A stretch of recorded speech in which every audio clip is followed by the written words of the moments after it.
With Ash's story over in the Pokemon anime, I wonder if he could be all of Pokemon Scarlet. For this run, I'm only using Pokemon he used before, and to make things a little more interesting, I added a couple more rules. Before we get into it, let me know your favorite thing about Ash in the comments below. Also, don't forget to hit that like button if you enjoyed the video. Let's see if we can hit 75 likes, and we'll see how Ash does in the new Pokemon Scarlet DLC expansion. Now let's jump right in. We grab Fuecoco, which is probably the starter Ash would have chosen, and immediately box it for Fletchling. After meeting with Koraidon and beating Arven, we grab a Weasel, but now we have to face Nemona with her terrestrialized Palmy. It electrocutes Fletchling, but Weasel actually withstood the attack and beat it with a Swift. That's why Weasel's the best. After entering the Mesagoza, we beat up some Team Star members and we head into school, unlocking all the mission paths. Our first destination is the Cortando Gym. On the way, we grab some more Pokemon, including Ash's iconic Pikachu, and we face Bug Gym leader Katie. Her Nimble was no match for Pikachu's Electro Ball. Fletchling pecked out Tarantula, but was no match for Terrabug Teddiursa's Fury Swipes. Luckily, we were able to evolve our Starly into a Staravia, and we wing attack the little buggy Teddy away, winning us our first gym badge. We head west, easily taking down Cloth, the Stony Cliff Titan, with some water. We arrive at the second gym to take on Brassius, and my birds easily pluck on his grass types, and for some reason Sudowoodo refused to use any rock moves on Staravia, winning us our second gym badge. We go on a catching spree throughout Paldea, getting a lot of Ash's iconic Pokemon. We then permanently ground Bombadil, the Open Sky Titan. We burst through Team Star's Dark Base and face their leader, Giacomo. After unintentionally boosting Ponyard, Pikachu defeats it with an Electro Ball, but gets ran over by his Dark Starmobile. Unfortunately for them, the Tauros here in Paldea are fighting types, so after a couple double kicks, we decommission it, defeating Team Star's Dark Crew. In Lavencia City, Nemona challenges us to a rival battle. However, unlike last time, our new team members help us wipe the floor with her team. With these new team members, I felt pretty unstoppable until Ino started the stream. The main problem is her Belly Bolt that can tank attacks and has Water Gun to hose down my ground types. Now, while I said it was the main problem, her Terra Electric Mismagius was a major problem that had no weaknesses. 3 hours later. We let off with Pikachu spamming double team, then chipping away at Wattrel with Electro Ball. Luxio comes out to take a big bite out of Pikachu's life, so Phanpy had to come and bulldoze its way through. Belly Bolt gets some too until it washes Phanpy away, so Sandile had to come and bury it with Dig, so that the main act can come in, Terra Electric Mismagius. Sandile lands a scary face to decrease its speed, but it's hit with a Confuse Ray, so I bring in Grimer to sacrifice its little mucky life. With the blessings of the RNG gods, we did not have to take a single self-hit through confusion, allowing us to use Torment to further limit Mismagius's move options and chomp our way to victory, winning our third gym badge. With our level cap increase, we can catch a special Rockruff that has own tempo so that we can evolve it into the dust form Lycanroc, which was perfect to take on Team Star's Fire Crew boss, Melia. We instantly Accelerock Torkoal and Floatzel flooded the Fire Starmobile with Aqua Jet, defeating Team Star's Fire Crew. Then we get a Torkoal of our own. We dug up the lurking Steel Titan Earthworm and left Mankey and its high crit cross chops to take it out. We rode to the Cascaratha Gym to face Kofu. Velusa couldn't swim away from Floatzel's crunch, and neither could Wugtrio, but it was knocked out by the sandstorm. We sent Pikachu to face Terra Water Crawdomino. It was at this moment that he knew. He fucked up. But Pikachu leaves it paralyzed thanks to Static. Thanks to that, Tauros' Intimidate, we barely headbutted our way to victory for our fourth gym badge. After showing off our awesome bidding skills, we get some friendship increasing berries and feed them to Riolu so it can evolve into Lucario. That, along with the evolution of Sandile and Phanpy, helped us make quick work of Team Star's Poison Crew boss, Atticus, and his Poison Starmobile. Our fighting types were able to exceptionally beat the exceptional everyday man, normal type gym leader Larry. However, the real challenge was facing Nemona once more in a battle where she had more Pokemon than me. Primate ran through most of her team, but Terragrass Mouscarada was super fast and always landed a crit. Even the combined effort of Tauros' Intimidate and Assurance wasn't able to beat it. Lucario comes out to face Mouscarada's crit flower tricks, barely wrapping this battle up with an Aura Sphere. After some training, we did a rap battle against Ghost Gym Leader Rhyme. However, she didn't stand a ghost of a chance thanks to Krokorok's Crunches, Tauros' Intimidate,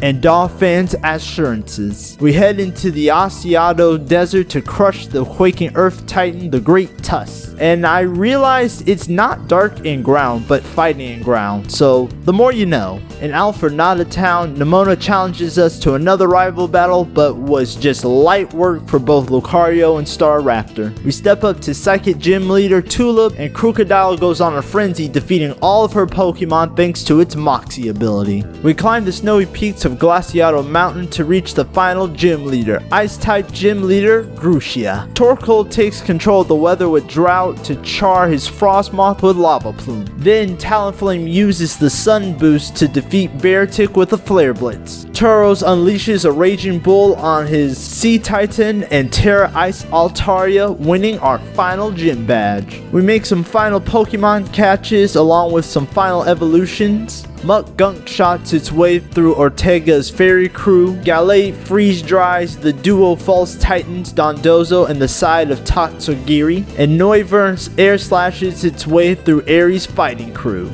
With our diverse choices of Pokemon, we're able to tailor a team for each Elite Four member, which is something we usually don't get to do. First up's Rika, and Floatzel washes most of her team, with Galate freezing over Terra Ground Clocksire with Freeze Dry. Next up is Little Poppy, and she's actually doing pretty well, going blow for blow with me and my team, until she faced the horns of Tauros' Raging Bull, destroying her Terra Steel Tinkatongue. It's time for round 2 with Larry, where he too brings somewhat of a challenge, but with our mighty Pikachu we land a powerful Thunderbolt on Terra Flying Flamingo. He fucked up. So, Lycanroc had to outspeed it with Accelerock. Dragon Master Hassel had to face Crocodiles and Noivern's Draconic Power with the number 1 Dragon, Garchomp slicing Terra Dragon Baxcalibur with Dragon Claw. Now it's champion time. Now Gita might not be the best champion in my book, but she always gives an interesting fight. She starts with her Spatra against our Gengar, where we outspeed and KO it with the Shadow Ball. Then I forgot, Gengar no longer has Levitate, so her Avalugg instantly KO'd us with an Earthquake. Lucario comes out with a Revenge Aura Sphere, then her Go-Go forces us to switch into Staraptor. We bring Lucario back for a Calm Mind boosted Aura Sphere. Her Velusa pretty much walls Lucario and beats it with Liquidation.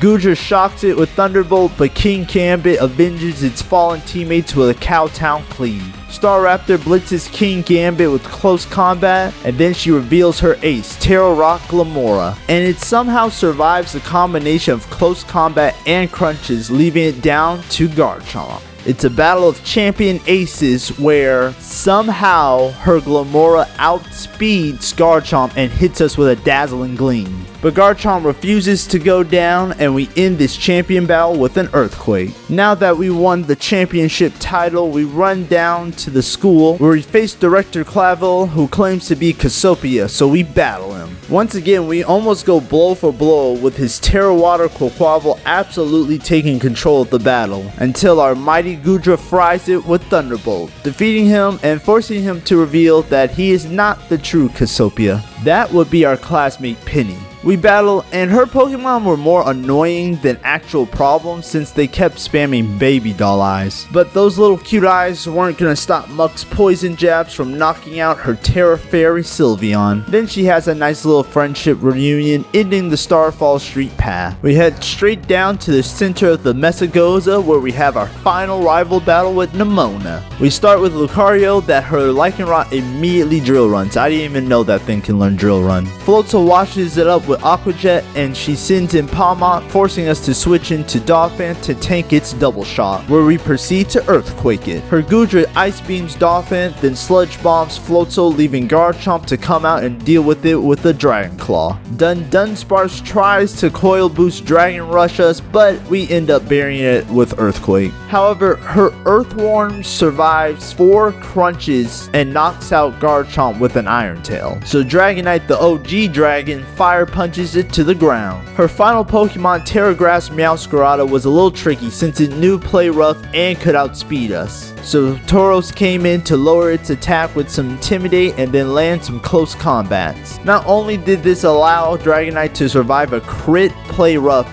but we were able to end this battle and the victory road path with Wing Attack.